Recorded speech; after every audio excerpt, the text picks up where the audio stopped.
आयत नंबर 214। फिर क्या तुम लोगों ने ये समझ रखा है कि यूं ही जन्नत का दाखला तुम्हें मिल जाएगा, मतलब हमें मुफ्त से जन्नत मिल जाएगी, हालांकि अभी तुम पर वो सब कुछ नहीं गुजरा जो तुमसे पहले ईमान लाने वालों पे गुजर चुका है। यानी कि ये अगर ਅਸੀਂ ਆਪਣੇ ਤੇ ਲਾਈਏ ਤਾਂ ਸਾਡੇ ਤੇ ਇਬਤਦਾਈ ਦੌਰ 'ਚ ਜਦੋਂ ਇਸਲਾਮ ਦੀ ਇਬਤਦਾ ਸੀ, ਨਬੀ ਪਾਕ ਸੱਲੱਲਾਹੁ ਅਲੈहि ਵਸੱਲਮ ਤੇ ਕੁਝ ਚੰਦ ਸਾਥੀਆਂ ਨੇ ਅਮਾਲ ਲਿਆਂਦਾ ਤਾਂ ਉਹਨਾਂ ਤੇ ਕਿੰਨੀਆਂ ਤਕਲੀਫਾਂ ਗੁਜ਼ਰੀਆਂ ਨੇ, ਔਰ ਉਹਨਾਂ ਨੇ ਇੰਨੀ ਜ਼ਿਆਦਾ ਤਕਲੀਫ ਤੋਂ ਬਾਅਦ ਹਜ਼ਰਤ ਬਿਲਾਲ ਹਬਸ਼ੀ ਔਰ ਦੀਗਰ ਜਿਹੜੇ ਸਭ ਅੱਲਾ ਦੇ ਨਬੀ ਦੇ ਜਿਹੜੇ ਸਾਹਬੀ ਸਨ, ਉਹਨਾਂ ਦੇ ਕਿੰਨੀਆਂ ਤਕਲੀਫਾਂ ਗੁਜ਼ਰੀਆਂ ਤੇ ਫਿਰ ਜਾ ਕੇ ਉਹਨਾਂ ਨੂੰ ਫਿਰ ਉਹ ਇਸ ਚੀਜ਼ ਦੇ ਉਮੀਦਵਾਰ ਨੇ ਕਿ ਅਸੀਂ ਇਨਸ਼ਾਅੱਲਾ ਜੰਨਤ 'ਚ ਜਾਵਾਂਗੇ ਅੱਲਾ ਦੇ ਹੁਕਮ ਨਾਲ। ਤੇ ਅਸੀਂ ਅੱਜ ਅਸੀਂ ਕਹਿੰਦੇ ਕਿ ਸਾਨੂੰ ਤੁਹਾਡੇ ਐਵੇਂ ਹੀ ਜੰਨਤ ਮਿਲ ਜਾਣੀ। ਮਤਲਬ ਅਕਸਰ ਸਾਡੇ ਕੁਛ ਦੋਸਤ ਵੀ ਕਹਿੰਦੇ ਹੁੰਦੇ ਨਾ, यार असी अल्लाह के नबी का कलमा पढ़ लिया, असी बख्शे बिछाए। तो अल्लाह पाक कुरान के फरमाता है कि क्या तुमने ये समझ रखा कि तुम्हें यूं ही जन्नत का दाखला मिल जाएगा। मतलब एडा सौखा नहीं कि तुम बस कलमा पढ़ लिया तो हम जन्नत तुर जाना है। हालांकि अभी तुम पर वो सब कुछ नहीं गुजरा जो तुमसे पहले मान लाने वाले पे गुजर चुका है। यानी कि अगर असी अपनी जिंदगी च वेखीए तो हज़रत बिलाल हबशी ते जो वक्त गुजरिया गुलाम होने के बाद और उन्होंने तपती जमीन ते लटा के और सीने ते पत्थर रख के फिर पूछा, हाँ मोहम्मद का वास्ता छड़ना है कि नहीं छड़ना। तो उन्होंने कहा नहीं, ये जिंदगी कुर्बान कर देगा लेकिन नहीं छड़ना। क्या इन्नी साढ़े ते सख्ती आई है? क्या असी इन्नी तकलीफ बर्दाश्त की?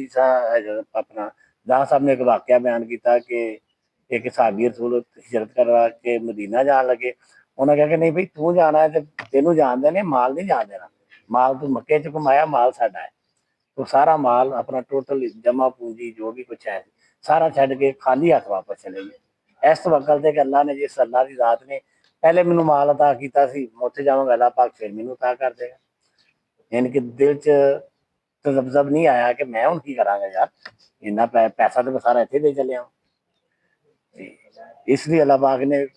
मैं फिर उस फोकस करा क्या तुम लोग ये समझ रखा, तुम लोगों ने ये समझ रखा है कि यूं ही तुम्हें जन्नत का दाखला मिल जाएगा,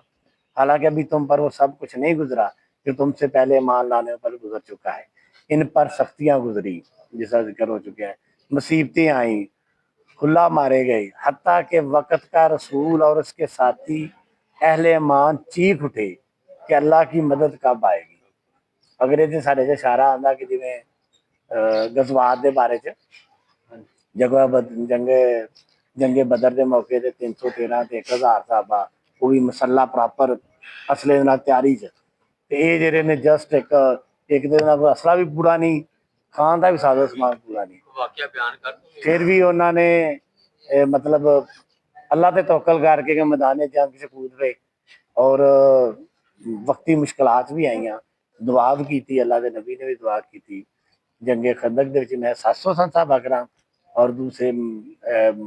मुकाबले 3000 मसला अफराद जिहड़े ट्रेन माली सलीयत भी उन्होंने बेहतर वक्त दे उस उतों के सरदार आन और उन्होंने फिर भी हमला किया। अल्लाह की जात ने मदद की तो हुई ना। वैसे तो बाजार कैलकुलेशन च मुमकिन नहीं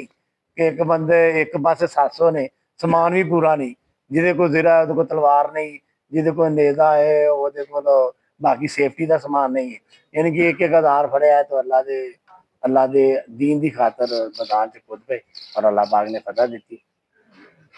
इस अच्छा उस वक्त फिर कुछ जो मुश्किल वक्त भी आया, जंगे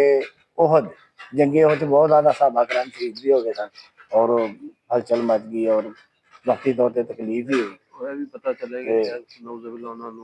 तो उस वक्त जी है ना वो उन्होंने मतलब जवाब की थी अल्लाह मदद कब आएगी। लेकिन चलो वो खैर लंबा वाकया है कि उसके अंदर कुछ कमियां कुताहियां थे, अल्लाह के नबी की अतायत नाफरमानी की गई थी,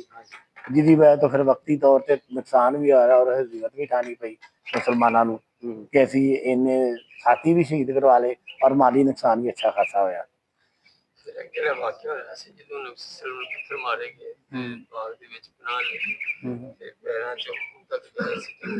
वो ताइफ का वाकया,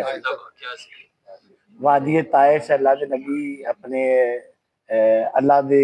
तबलीग वास्ते गए, अल्लाह की वहदानियत वास्ते कि खुदा एक उतों के लोगों ने जिन्होंने ना अल्लाह माफ करे उलमा कराम उन्होंने बारे ना बड़े अल्फाज भी इस तरह के कहे ਜਿਹੜੇ ਚਲੋ ਅਸੀਂ ਨਹੀਂ ਬਿਆਨ ਕਰਦੇ ਅੱਲਾ ਦੇ ਨਬੀ ਦੇ ਬਾਰੇ ਚ। ਫਿਰ ਉਸ ਤੋਂ ਬਾਅਦ ਉਹਨਾਂ ਨੂੰ ਅੱਲਾ ਮਾਫ ਕਰ ਦੀਵਾਨਾ ਤੱਕ ਕਿਹਾ ਗਿਆ ਤੇ ਉਹਨਾਂ ਨੂੰ ਪੱਥਰ ਮਾਰੇ ਕਿ ਜਿਹਨੂੰ ਬੱਚੇ ਮਗਰ ਲਾਤੇ ਉਹ ਬਾਸ਼ ਔਰ ਉਹਨਾਂ ਨੇ ਪੱਥਰ ਮਾਰੇ ਤੇ ਨਬੀ ਵਸਲਮ ਜ਼ਖਮੀ ਵੀ ਹੋ ਗਏ ਔਰ ਉਹਨਾਂ ਦਾ ਖੂਨ ਮੁਬਾਰਕ ਵੀ ਨਿਕਲਿਆ ਔਰ ਕੁਛ ਸਾਹਬਾ ਕਰਾਮ ਔਰ ਜਿਹੜੇ ਕੁਛ ਉਲਮਾ ਕਰਾਮ ਬਿਆਨ ਕਰਦੇ ਨੇ ਅੱਲਾ ਕਮੀ ਬੇਸ਼ੀ ਮਾਫ ਫਰਮਾਏ ਕਿ ਉਹ ਖੂਨ ਇੰਨਾ ਇਸ ਕਦਰ ਬਹਿ ਗਿਆ ਸੀ ਕਿ ਨਬੀ ਵਸਲਮ ਨੇ ਜਿਹੜੀ ਜੁੱਤੀ ਮੁਬਾਰਕ ਪਹਿਨੀ ਹੋਈ ਸੀ ਉਹਦੇ ਅੰਦਰ ਵੀ ਚਲਾ ਗਿਆ ਤੇ ਫਿਰ ਜਿਬਰਾਈਲ ਇਸਲਾਮ ਜਿਹੜਾ ਅਸੀਂ ਉਲਮਾ ਕਰਾਮ ਕੋ ਸੁਣਿਆ ਅੱਲਾ ਦੇ ਹੁਕਮ ਨਾਲ ਆਇਆ ਕਿ ਅੱਲਾ ਦੇ ਨਬੀ ਅਗਰ ਤੁਸੀਂ ਹੁਕਮ ਦਿਓ ਤਾਂ ਮੈਂ ਇਸ ਵਾਦੀ ਨੂੰ ਪਲਟ ਕੇ ਉਲਟਾ ਕੇ ਜ਼ਮੀਨ ਬੋਸ ਕਰ ਦਿੱਤਾ ਜਾਏ ਤੇ ਅੱਲਾ ਦੇ ਨਬੀ ਨੇ ਫਰਮਾਇਆ ਕਿ मैं इस काम वास्ते नहीं आया मैं रहमतुल्लिल आलमीन बन के आया ਤੇ ਮੈਂ ਰਹਿਮਤ ਬਣ ਕੇ ਆਇਆ ਰਹਿਮਤ ਨਹੀਂ ਅਗਰ ਇਸ ਵਜ੍ਹਾ ਤੋਂ ਇਹਨਾਂ ਨੂੰ ਪਲਟਿਆ ਨਾ ਜਾਏ ਔਰ ਅੱਲਾ ਦੇ ਨਬੀ ਨੇ ਦੁਆ ਕੀਤੀ ਕਿ ਯਾ ਅੱਲਾ ਇਹਨਾਂ ਦੀ ਨਸਲ ਚ ਹਦਾਇਤ ਤਾ ਫਰਮਾ तो फिर उलमा कराम के बड़े सारे जंगजू और बड़े जो ना आलमे दीन उस बस्ती चो पैदा हुए जिन्होंने इस्लाम का नाम रोशन किया यानी कि अगर ये भी सबर का देखा जाए तो अल्लाह की मदद भी आई अल्लाह के नबी और अल्लाह के नबी ने सबर किया और उन्होंने नबी वसल्लम की जिंदगी से भी और बाद भी बहुत सारे जो ना वो साढ़े वास्ते सबक मोद वाक्य भी उन्होंने तो निकले कि अल्लाह के नबी ने दुआ की थी इस मौके पर अल्लाह के नबी ने सबर किया दुआ की थी और ਇਹਦਾ ਸਮਰ ਇਹ ਬਾਅਦ ਚ ਨਿਕਲਿਆ तो अल्लाह पाक ने इसे फरमाया कि जो अगली आयत ਅਸੀਂ ਪੜਾਂਗੇ ਕਿ ਅੱਲਾਹ ਪਾਕ ਨੇ ਜੋ ਮੈਂ ਜਾਣਦਾ ਤੁਸੀਂ ਨਹੀਂ ਜਾਣਦੇ ਜੋ ਵਕਤੀ ਹੋ ਸਕਦਾ ਤੁਹਾਨੂੰ ਹੁਣ ਵਕਤੀ ਤੌਰ ਤੇ ਤੁਹਾਨੂੰ ਬੁਰਾ ਲੱਗ ਰਿਹਾ ਹੋਏ ਜਾਂ ਤੁਹਾਡੇ ਵਾਸਤੇ ਨੁਕਸਾਨਦੇਹ ਹੋਏ ਲੇਕਿਨ ਉਹ ਹਕੀਕਤ ਚ ਤੁਹਾਡੇ ਵਾਸਤੇ ਬਿਹਤਰ ਹੋਏ ਕੱਲ ਅਸੀਂ ਇਨਸ਼ਾਅੱਲਾ ਇਹ ਵੀ ਆਇਤ ਪੜਾਂਗੇ ਇਹਦੇ ਮੁਤਲਕ ਵੀ